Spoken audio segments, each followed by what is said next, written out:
Welcome to the Learning Pines YouTube. We hope this video helps. In this video, I will explain how to make rice sheets.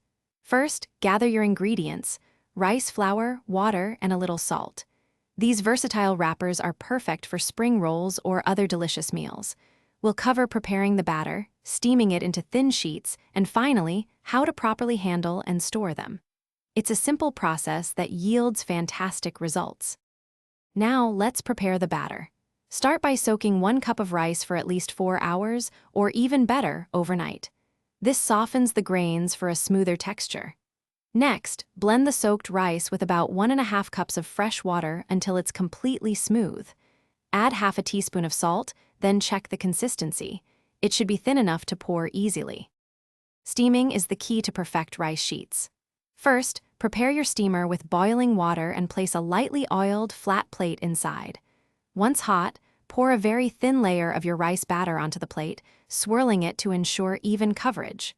Steam for 1 to 2 minutes, or until the sheet becomes translucent and firm. Carefully remove it to cool. Once steamed, gently lift each rice sheet and place it on a lightly oiled surface to prevent sticking.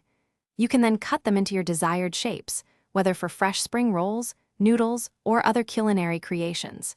These homemade sheets are incredibly versatile and taste much better than store-bought versions.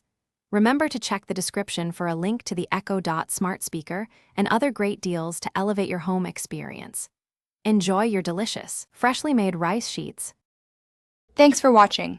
Consider subscribing if we helped you.